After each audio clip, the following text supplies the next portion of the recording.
उसकी मृत्यु के बाद उसके परिजनों ने सरकार द्वारा घोषित इंडियन ट्रेजर ट्रोव एक्ट में खजाना बताने वाले को कुल संपत्ति का 2% हिस्सा देने के लालच में सरकारी अफसरों को इस खजाने की सूचना दी।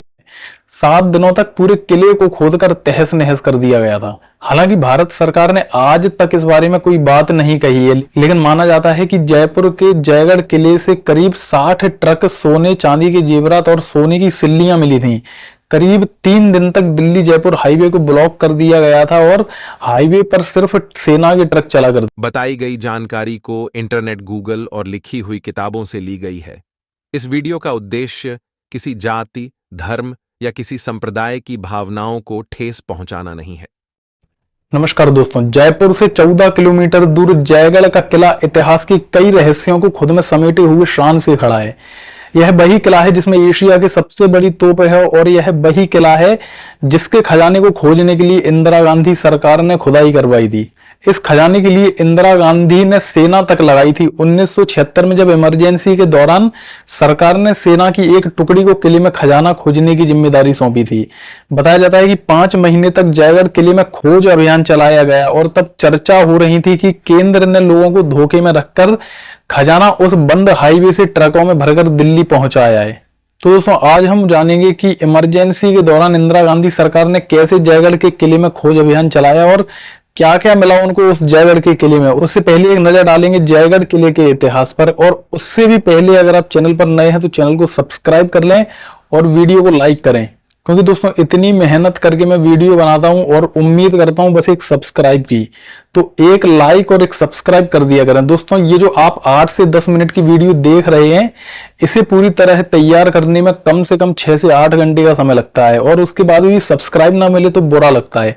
मैं सिर्फ अपनी वीडियो की बात नहीं कर रहा हूं, सबकी बात कर रहा हूं। जो लोग वीडियो बनाकर मेहनत करते हैं बस एक सब्सक्राइब के लिए, तो कम से कम उनकी मेहनत के हिसाब से उनको नंबर दिया करें। चलिए आगे बढ़ते हैं जयगढ़ किले की ओर। दोस्तों, भारत को प्राचीन काल में यूं ही नहीं सोने की चिड़िया कहा जाता था। कहा जाता है कि मध्य काल में जब भारत पर कई आक्रमण हुए तो यहाँ के राजा महाराजाओं ने अपनी धन दौलत को बचाने के लिए इन्हें छुपा दिया गया। इसमें से कई खजाने तो इतने विशाल हैं कि आज की तारीख में अगर मिल जाए तो भारत की आर्थिक स्थिति को बदल सकती हैं। राजस्थान के लगभग हर शहर में आपको किला, हवेली और कई खूबसूरत ऐतिहासिक जगह देखने को मिल जाएंगी। ये राज्य भारत में ही नहीं बल्कि विश्व में भी काफी प्रसिद्ध है। यहाँ आपको स्थानीय लोगों के साथ साथ दूर देश विदेश से भी लोग घूमते हुए दिख जाएंगे। प्राचीन काल से लेकर मध्य काल में निर्मित यहाँ का हवा महल, जैसलमेर का किला, एम्बर पैलेस, आमेर का किला, जोधपुर का किला, उदयपुर का किला और भी बहुत सारे किले यहाँ फेमस हैं।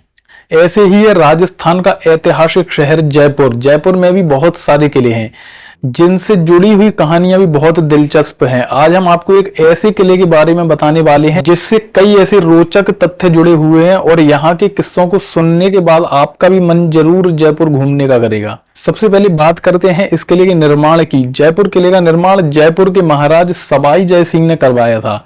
कहा जाता है कि इस किले में आज भी अरबों खरबों का खजाना सोना, चांदी और रत्न यानी डायमंड्स के रूप में यहाँ छुपा हुआ है। सवाई जय सिंह मुगल बादशाह अकबर के अंडर में काम करते थे और कहा जाता है कि उनकी वीरता से प्रभावित होकर राजा मानसिंह और अकबर के बीच एक करार हुआ था, जिसमें यह तय किया गया था कि राजा मानसिंह जिस किसी क्षेत्र पर भी विजय प्राप्त करेंगे वहां राज तो अकबर का होगा, लेकिन वहां से मिले धन दौलत पर राजा मानसिंह का हक होगा।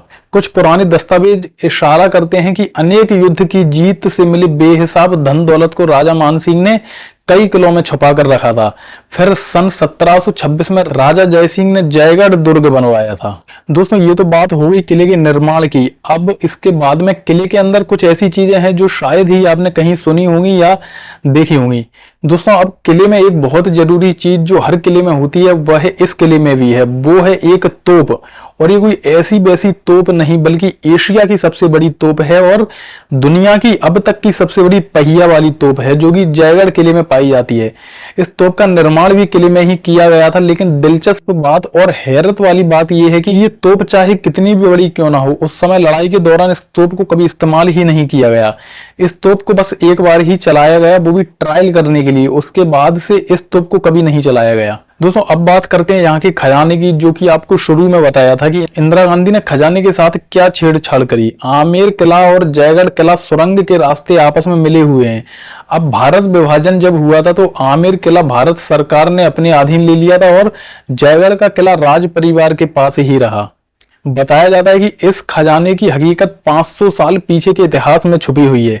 मुगल शासक अकबर के राज में आमेर राजा मानसिंह को अफगानिस्तान में होने वाली विद्रोह को दबाने के लिए भेजा गया था।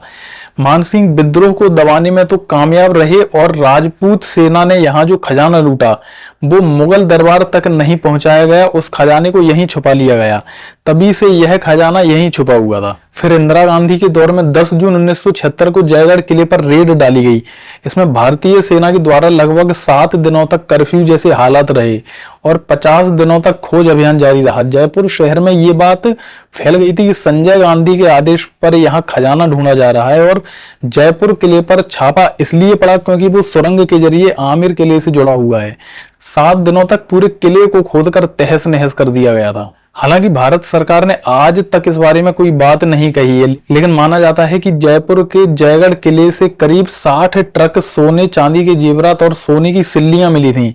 करीब 3 दिन तक दिल्ली जयपुर हाईवे को ब्लॉक कर दिया गया था और हाईवे पर सिर्फ सेना के ट्रक चला करते थे। तो जयगढ़ के पुराने किलेदार के एक वंशज बाला बख्श के पास चमड़े के कुछ दस्तावेज थे और जयपुर खवास का लिखा बीजक था।